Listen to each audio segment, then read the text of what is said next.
Olá, começa agora mais um Em Pauta.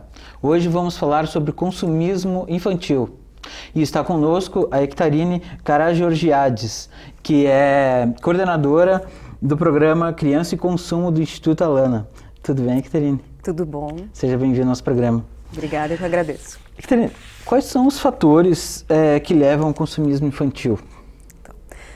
Nós, o programa Criança e Consumo do Alana, a gente trabalha desde 2006 com esse tema do consumismo infantil e da publicidade infantil.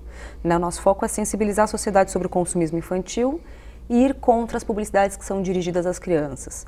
Porque a gente entende que essas publicidades, diretamente dirigidas ao público com menos de 12 anos, são um dos fatores de estímulo ao consumismo. E esse consumismo, que é o consumo irrefletido, desenfreado, esse consumo sem pensar, sem reflexão, desde muito cedo, ele tem consequências. Então a gente, quando fala de consumismo, fala também de valores ambientais, da questão da sustentabilidade, a gente fala da diminuição de brincadeiras criativas, da perda do contato da criança com a natureza, de obesidade infantil, de materialismo, de erodização precoce, segregação de gênero, tem muitas consequências associadas ao consumismo. E esse consumismo ele é causado pela sociedade que sempre vem com uma publicidade, uma mensagem comercial para a criança, para convencê-la a querer, para convencê-la a desejar cada vez mais cedo. Mas esse consumismo infantil, Ectarine, ele não é só para a criança. Eu vejo também de que a criança é utilizada para seduzir o adulto. É isso mesmo? A criança, muitas vezes pelo mercado, ela é utilizada como promotora de vendas. Por quê? Porque a criança ela é uma pessoa num peculiar processo de desenvolvimento. Ela ainda, por conta da sua idade, está aprendendo a se conectar com o mundo, aprendendo a sociedade que ela vive. Então, muitas vezes o mercado faz publicidades, mensagens comerciais que têm elementos que atraem a criança, sejam cores, formas, personagens, desenhos, celebridades, enfim, para anunciar para essa criança produtos infantis, mas também produtos não infantis. Existe uma vasta categoria de produtos que utilizam esses elementos para falar com a criança, e a criança, a partir do momento que ela interage com essa mensagem, ela reproduz essa mensagem, leva para suas famílias, para outras crianças, para os adultos. E aí ela é utilizada como promotora de vendas, porque é muito mais difícil para o pai e para a mãe falar não para essa criança do que falar não para uma mensagem comercial. Então existe um triângulo que é formado que de vez de o mercado falar com os adultos e os adultos decidirem se vão comprar ou não o produto, eles falam com as crianças para que as crianças peçam os adultos e os adultos tenham que falar não para a criança. E esse processo envolve sentimento, muitas vezes fica muito mais difícil e gera uma situação de estresse familiar em muitos casos, que é aquela famosa birra, A criança começa a pedir, os pais não sabem como negar. Mas isso chega a beirar o perverso, então. Uma das nossas interpretações, que este mercado que dirige sua mensagem comercial diretamente para o público infantil usa dessa vulnerabilidade da criança, dessa condição peculiar da criança, desse conhecimento da criança em razão da sua idade, para atingir um outro objetivo, que é aumentar suas vendas, aumentar o conhecimento de marca. É o uso da criança para fins comerciais, certamente. E também vejo que usa de uma estratégia de que cada vez os pais têm menos tempo com seus filhos, Então, de fazer com que esses pais comprem seus filhos, dando o que eles querem, em troca da falta da presença física que não conseguem ter com os filhos. E o Brasil, pelo segundo que eu li, o Brasil é o país em que as crianças ficam mais tempo vendo TV. Como os pais podem superar essa lógica de tirarem os filhos da frente da TV e estarem mais presentes? Quando a gente fala dentro do Criança Consumo, a gente fala, o objetivo é sensibilizar toda a sociedade. Nosso objetivo é falar com todo mundo. A gente só não fala diretamente com as crianças. Então a gente fala com os adultos, sejam pais, educadores, o mercado publicitário, o mercado de anunciantes, acadêmicos, educadores, com o objetivo de trazer essa sensibilização para o tema do consumismo na infância. Então, um dos grupos que tem que ser sensibilizado, digamos assim, são as famílias, né? O grupo das famílias, para que as famílias entendam em que sociedade que a gente vive, quais as consequências dessa nossa vida que é corrida, não só nos grandes centros urbanos, mas também nas cidades menores, cada vez mais, a falta de tempo, os grandes deslocamentos, né, os pais, a família toda que trabalha, essa criança fica muitas vezes na escola ou dentro de casa. E aí, qual que é a consequência dessa sociedade? Será que mesmo essa criança precisa de uma recompensa financeira ou será que ela precisa de afeto, cuidado, tempo? E como dar esse tempo? O que se pode fazer? São questões que a gente se coloca a todo tempo. E quando se fala de comunicação, as crianças ficam muito tempo na frente da televisão, isso é fato. O último dado que a gente tem de Ibope é 5 horas e 35 minutos. Mas também ficam em telas em geral, né? A gente tem também os celulares, os tablets, os notebooks, enfim, são muitas telas em que as crianças convivem diariamente. Esse número só vem crescendo e por meio dessas telas elas acessam diversos conteúdos, redes sociais, conteúdos de vídeos, enfim, muitas coisas. Então é preciso um olhar atento das famílias para os seus hábitos, claro, para os cuidados com os tempos que as crianças ficam, o que elas acessam, e tentar outras atividades em conjunto, mesmo que o tempo seja curto.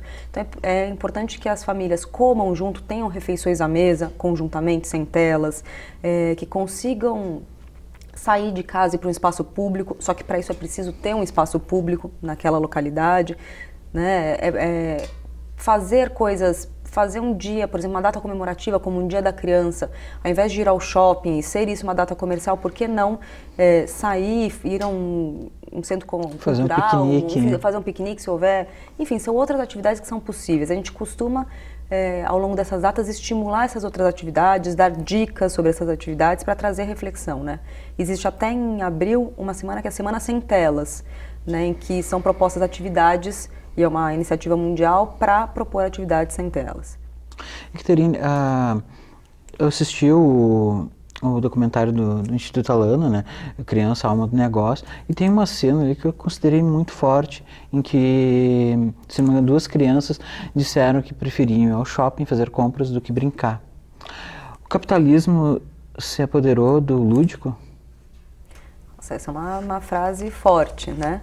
Mas eu acho que o capitalismo está aí, as relações de consumo permeiam as nossas relações sociais, isso é fato, né? Cada vez mais os centros comerciais ocupam as vidas das pessoas. Nas grandes cidades são inúmeros shoppings, inúmeros centros comerciais, são esses templos do consumo, e isso vira um objeto de aspiração de cidades menores, né? Muitas vezes, as cidades que não têm shopping, as pessoas ficam, mas eu queria tanto morar num outro lugar, porque lá tem shopping, ou lá eu tenho acesso a bens de consumo.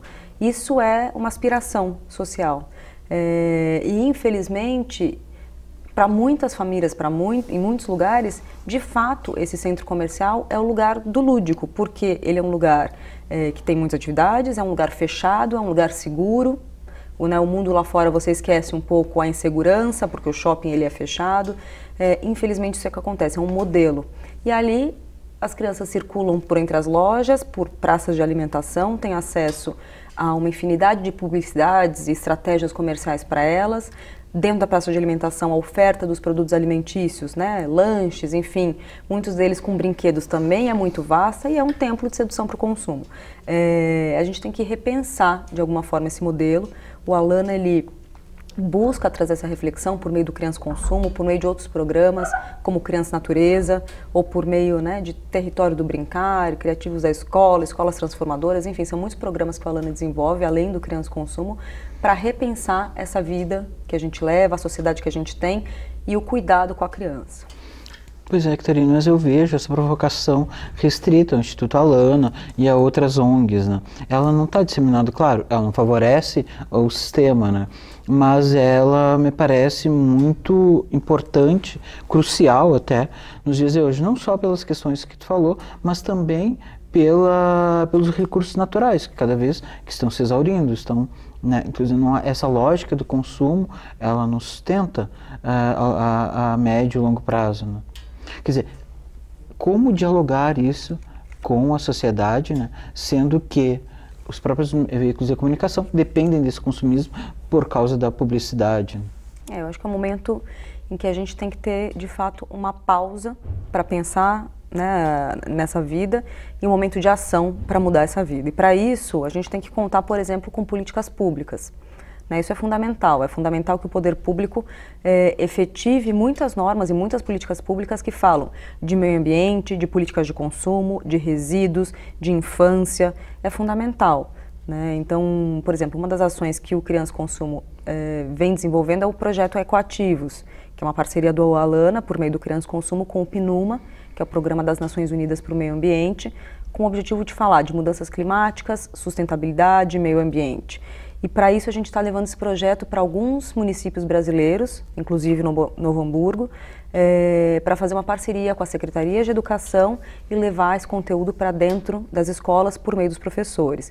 E aí a gente fala de muitas questões como água, espécies e ecossistemas, segurança alimentar, interação humana, para sensibilizar esses educadores, essas escolas, essas comunidades escolares, desenvolvendo projetos com as crianças, com realmente o objetivo de mudar essa cultura local. Né? Então, isso é uma ação, claro, desenvolvida por nós, mas a gente parte de políticas públicas. O nosso objetivo é colocá-las em implantação. A gente tem política de recursos hídricos, por exemplo, a gente tem políticas de segurança alimentar, que falam da alimentação adequada e saudável. Como colocar essas políticas em pauta? Como fazer com que os municípios tenham mais áreas verdes ao invés de mais shoppings? Como fazer com que os municípios tenham mais praças e garantam o direito ao brincar, que é um direito da criança, né? O direito ao lazer, o direito à convivência familiar e comunitária. Enfim, são muitos direitos que precisam ser implementados com políticas públicas, com um papel muito forte do poder público e, claro, um papel muito forte da sociedade demandando isso dos seus representantes. E o poder público, de modo geral, está aberto para fazer essas parcerias de conscientização, Catarina? Isso varia muito de região a região, inclusive por meio das possibilidades que esse poder público tem financeiras, orçamentárias, estruturais, né? São claro que tem localidades mais bem estruturadas, outras menos, mas é importante também que, por exemplo, no caso do Ecoativo, os educadores olhem para a sua realidade, tenham consciência e também, como agentes de transformação, façam suas demandas. Né? Então, se naquele município, por exemplo, a alimentação escolar está inadequada, não está sendo oferecido, ou os alimentos que estão sendo oferecidos não são de qualidade, os professores podem fazer uma demanda aí para os seus gestores e, eventualmente, para a Secretaria de Educação. Isso é um ponto. Mas esses educadores também precisam ser sensibilizados e orientados e ter a informação de que esse é um direito, por exemplo, das crianças e que deveria ser efetivado e cumprido por várias razões. Algumas secretarias estão mais abertas, na verdade todas as que a gente teve contato por meio do Ecoativo estiveram abertas, por isso que a gente logrou fazer as parcerias. Essa é uma primeira edição, esperamos que possamos chegar em outras secretarias depois para ampliar, né, esse impacto positivo e é fundamental, a participação do poder público é fundamental e com toda a sociedade. Eu lembro que em 2012 houve uma tentativa do governo federal de negociar com a indústria alimentícia, né, para justamente reduzir a obesidade infantil, mas houve uma gritaria, principalmente no setor da mídia, dizendo que aquilo era não uma regulamentação, mas uma censura. Né? Já o antipetismo naquele momento já estava se disseminando, né? Hoje continua assim, tô falando das políticas públicas, quer dizer, hoje ainda está polarizada esta questão assim, de saúde pública, porque não é uma questão de censura, não, eu vejo dessa forma, como uma questão de saúde pública. Se consegue dialogar mais livremente esta questão, ou ainda estamos polarizados e cegos para esta questão maior? Existem muitos atores e fatores envolvidos na questão, por exemplo, da segurança alimentar e nutricional, né? Eu, pessoalmente, represento o Alana no CONSEA, que é o Conselho Nacional de Segurança Alimentar e Nutricional, que é um órgão que assessora a Presidência da República nas questões de alimentação e nutrição. E lá, né, a minha área fala da pauta de regulação. Ao longo dos anos, o tema da regulação ele vem sendo colocado, estando no debate, regulação da publicidade, por exemplo, né? No meu caso especificamente. Então, as empresas, claro, elas querem fazer as suas publicidades, anunciar produtos, que são produtos alimentícios, ultraprocessados, com excesso de sódio, gordura, açúcar, e as bebidas de baixo valor nutricional, como por exemplo os refrigerantes, mas é comprovado por inúmeras evidências científicas que esse tipo de produto, o anúncio desse tipo de produto, o estímulo ao consumo excessivo e habitual desse tipo de produto por meio da publicidade, inclusive aquela dirigida à criança, é um dos fatores da obesidade, né, infantil e adulta. O Brasil tem mais de 50% da população adulta com excesso de peso. Das crianças, a gente tem 30% de excesso de peso e 15% de obesidade. É uma epidemia no Brasil, isso traz consequências para a saúde pública, né? Gastos com o Sistema Único de Saúde, por exemplo, doenças crônicas não transmissíveis, a gente tem diabetes, hipertensão, problemas renais, enfim, tem uma série de consequências que atinge desde as crianças. Então, é um problema de saúde pública, isso precisa ser olhado como um todo. E para isso, um dos mecanismos apontados internacionalmente é a redução e a restrição da publicidade desse tipo de produto. No caso da criança, né, não se fazer qualquer tipo de publicidade disso.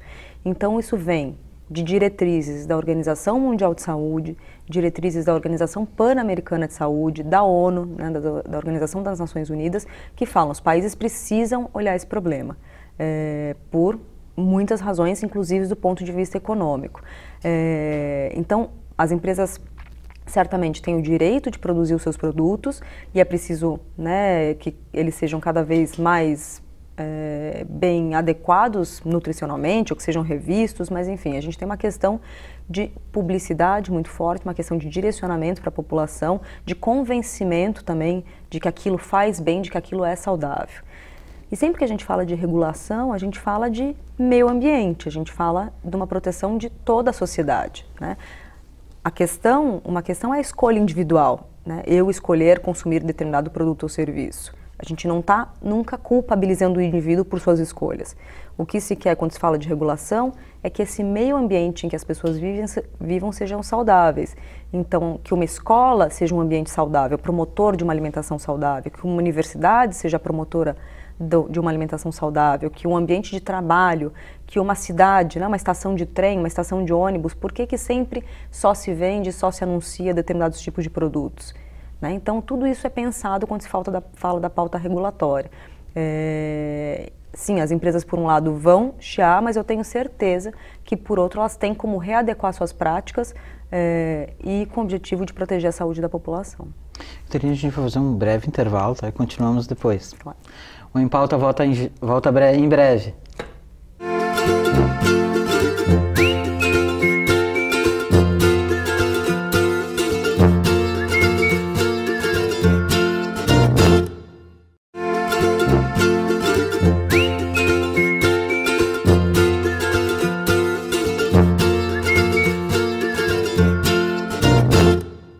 Voltamos com o Em Pauta, hoje falando sobre consumismo infantil.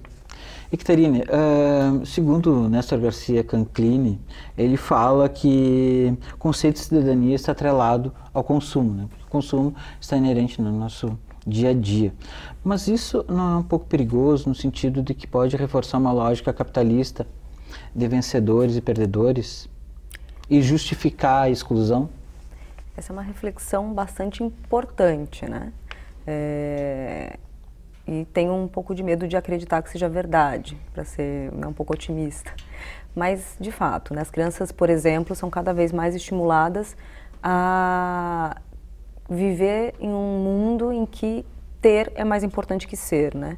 Então, quem você é pelo que você tem, que produtos você tem, que exemplos, como que você me inspira. Então, a gente tem visto um fenômeno muito, muito grande na internet, que são, por exemplo, os youtubers mirins. São crianças que têm canais nas redes sociais e são muito vistos por outras crianças, são milhões de visualizações, milhões de assinantes e basicamente o que essas crianças têm elas recebem produtos de empresas e ficam ali demonstrando, fazendo, né, um review, uma demonstração daqueles produtos. E as crianças hoje assistem muito esses vídeos. Então elas olham uma outra criança e elas querem ser como aquela outra criança, porque aquela outra criança tem aqueles produtos. E ela está numa rede social, ela está, né, na internet, num celular, num tablet, apresentando aqueles produtos. Isso gera nessa criança, espectadora, um desejo de aspiração. Eu também quero ser um youtuber, eu também quero receber esses produtos porque alguém vai me dar. E a partir do momento que eu recebo e eu estou me exibindo, né, nesse espaço, eu vou ser alguém, porque eu vou ter visibilidade. E hoje a gente vê isso desde a infância, a gente vê isso muito no universo adulto também, né? A quantidade de influenciadores digitais, as vidas que se mostram, a gente quer aquela viagem, a gente quer aquele produto, aquele modo de vida, aquele restaurante, enfim, né? O tempo inteiro consumindo, e desde muito cedo. E a gente, dependendo da forma como é feito, os adultos acreditam que aquilo é real. Né? Acreditam que aquela vida real, que de fato foi só uma foto naquele restaurante, aquela foto saiu perfeita, quando muitas vezes, né, é toda uma produção para aquela foto naquela rede social sair daquele jeito, aquele conteúdo é pago, né? Então muitas vezes nós adultos não sabemos que aquele conteúdo é pago, é um editorial publicitário, alguém está sendo pago para aquele post, e isso acontece da mesma forma com as crianças. Então elas entram num mundo de consumo desde muito cedo e também de se colocar nas redes sociais desde muito cedo, mas com um objetivo comercial. Eu acho que esse ambiente virtual é um ambiente dessa infância, né? Essas crianças fazem parte desse ambiente, mas a questão é a superdisposição dessa infância com essa finalidade completamente comercial. Então, se essa sociedade que se cria a partir de agora, ou se já se vem criando e vem cada vez mais sendo estimulado desde agora, a gente tende a ser a nossa participação completa em sociedade permeada por relações de consumo. E muitas dessas crianças que estão hoje nas redes sociais, as primeiras aparições delas foram no ultrassom ou foram no parto, então elas já nascem e entram e são colocadas como modelos a ser seguidos e são colocadas como pessoas a seguirem aqueles modelos, né? Isso é uma reflexão muito importante da nossa sociedade e é um dos objetivos que a gente tem quando fala de consumismo, de publicidade infantil, né? Que infância a gente quer, que sociedade a gente quer. Pois é, tu comentou no início da tua fala sobre o ter e ser, né? Que, pelo jeito, o ter está sendo mais importante, né? Então, dessa forma, como tu comentou, assim, me ocorre a pergunta de que, então, o sentimento de pertencimento, ele está hoje em dia veiculado a marcas e a objetos e não mais a afetividade? Ele tende a, né? Eu espero que ele não esteja completamente, mas ele tende a ser permeado por relações de consumo. E com isso, marcas, objetos, modos de vida, né? E o que envolve essas marcas e objetos. Por exemplo, né, uma das consequências do consumismo, da publicidade, apontada pelos estudos, é a violência. A violência na busca de produtos caros, na busca de produtos famosos. Existem dados, por exemplo, de Fundação Casa, com adolescentes em conflitos com a lei, que cometeram algum tipo de ato infracional, que revelam que a maioria desses atos são contra o patrimônio, né? São furto, roubo em menor número e tráfico de drogas. Por quê? Por que são atos patrimoniais? Porque são atos relacionados ao consumo, a ter dinheiro, a ter visibilidade, a ter poder por essa visibilidade e, claro, a ter aquele bem de consumo. Reconhecimento. Reconhecimento social, né? Então, em muitas situações, eu faço parte do grupo por aqueles objetos que eu tenho, da forma que eu me visto. Isso é bastante interessante, né? Um tempo atrás a gente fez uma parceria com uma agência de jornalismo investigativo de São Paulo, que é com jovens, que chama É Nós. E a gente colocou essa pauta, né? O consumo na juventude, o consumo na adolescência. E a partir disso eles produziram um pequeno documentário que fala de alguns perfis, né, de consumo. Então aquela pessoa, para ser inserida naquele grupo, seja num grupo mais descolado, seja num grupo mais conservador, seja num grupo de um bairro, de uma certa classe social, de uma certa condição, enfim, alguma raça, é permeado pela forma como se veste. Então aquele coletivo. E aí muitas vezes tem festas que tem o kit, né? Que é um kit composto desde o sapato até a camisa, até o boné, é aquela forma de se vestir. Com aquelas características, aquela marca daquele boné, a marca do tênis, a forma como a meia é colocada, isso tudo, né, molda aquele grupo daquele lugar. Então isso é muito interessante, todos relacionados à marca. Isso está em muitos lugares. E isso, de certa forma, deixa homogêneo os grupos, quer dizer, e sufoca a individualidade das pessoas ou não? Não chega a ser tanto? Depende da forma como você vê, né? Por um lado, esses jovens se sentem inseridos num grupo, mas também distintos de outro grupo que se veste de uma forma diferente. Existe uma certa homogeneidade desses grupos, mas também uma diferenciação, né? Isso é uma alteridade, está sempre relacionada. Mas o que há, mais do que isso, se a gente pensa globalmente, uma tendência às coisas serem iguais no mundo inteiro. Então, se você pega, de repente, algum país da Ásia, um país da África, o Brasil, outro país da América Latina, enfim, uma tendência às pessoas serem iguais, a se vestirem iguais, a fazerem as mesmas coisas e perder um pouco da cultura local. No documentário, né, no Criança Alma do Negócio, uma das falas da época do professor Yves Lattaille, da USP, que fala justamente isso. Qual que é a diferença de eu estar em Londres, em Nova York ou em uma outra cidade? As pessoas se vestem igual, fazem tudo igual, porque querem naquele produto, querem aquela forma de vida. Isso são os meios de comunicação, essa sociedade que a gente vive. Catarina, eu tenho a impressão de que cada vez mais se abrevia a infância, né? E a adolescência começa mais cedo e termina mais tarde. Não sei se é uma percepção correta ou equivocada, né? Mas, porque eu vejo que as crianças cada vez mais cedo são instigadas a consumir e a ter comportamentos de adolescentes. O conceito de infância ele é temporal e bastante relativo, né? Em algumas épocas, esse conceito de infância, pensando séculos atrás, ele era muito mais curto, né? Porque a fase adulta começava, na verdade não havia adolescência, né? A fase adulta começava muito cedo. Com o tempo a infância foi se construindo, né? Uma fase diferente do adulto e essa fase intermediária da adolescência. Que há muitos estudos, de fato, algumas pesquisas que falam que tem se aumentando hoje, termina com mais de 30 anos, né? Em muitos casos. Mas a infância, a gente tem uma das consequências que é adultização precoce e erotização precoce, né? E um pouco associados aí segregação de gênero. Mas o que acontece o consumo cada vez mais, as publicidades, essa cultura do consumo faz com que as crianças queiram sempre ser mais velhas do que elas são, né? Tem uma aspiração. Uma criança de 5 quer ser igual a uma criança de 7, uma criança de 7 quer ser igual a uma criança de 9 e assim sucessivamente. E todas chegam numa fase que se vestem, ou os produtos são anunciados, ou eles são comercializados, para que elas sejam mini adultas, as meninas, ou né, mini adultos, os meninos. Então tem essa cultura, sim, de cada vez mais querer serem mais velhas e trazer essa infância muito próximo dessa fase adulta, que é cada vez mais jovem, né? Mas uma das consequências que a gente aponta é, sim, a adultização e também a erotização precoce. Com as crianças indo para um universo, por exemplo, das redes sociais, que a princípio, por exemplo, no caso do Facebook, seria para 13 anos, mas crianças muito pequenas já estão nesse meio, apesar né, dessa regra da própria empresa, ou estarem fazendo coisas que os adultos fazem, ou deixarem de brincar muito cedo, deixarem de conviver com outras crianças muito cedo, pelos espaços em que elas vivem. Então, infelizmente, isso é apontado como uma das consequências. E essa precocidade, ela influi no seguinte dado de que o Brasil hoje é o país em que as pessoas mais têm ansiedade no mundo? Olha, não sei se tem uma relação direta, né? Não tenho esse dado de cabeça.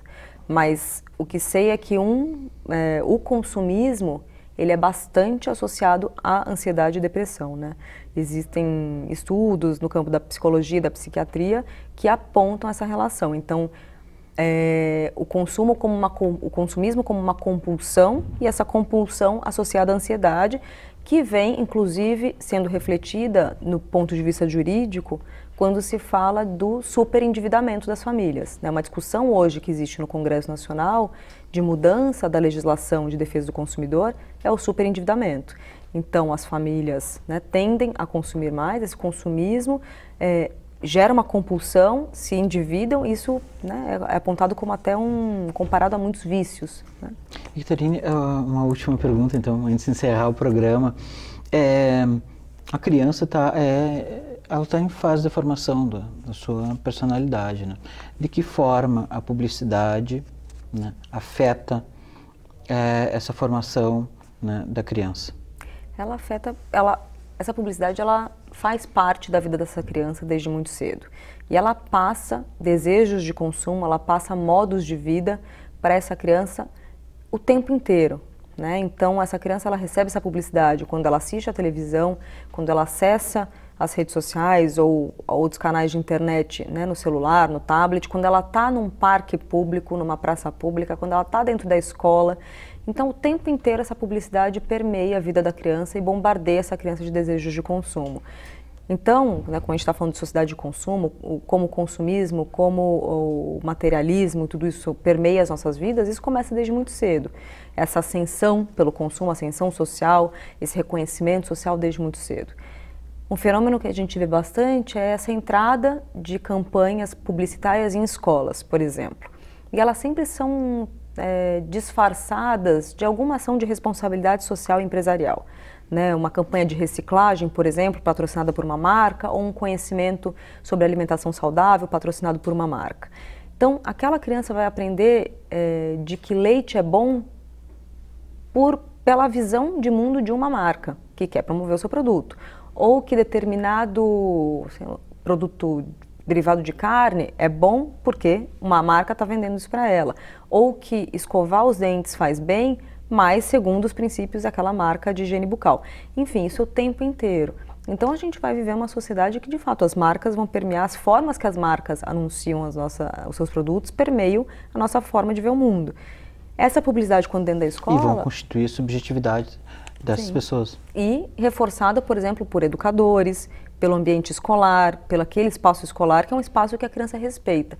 Então, a sociedade, desde muito cedo, estimula esse consumo. O que a gente quer é trazer essa reflexão, trazer esse olhar para todos, para que a gente consiga proteger a infância, deixar com que ela dure mais tempo, que as crianças sejam estimuladas, cognitivamente, psicologicamente, a serem crianças e, com isso, pensar essa sociedade de hoje e sociedades daqui para frente.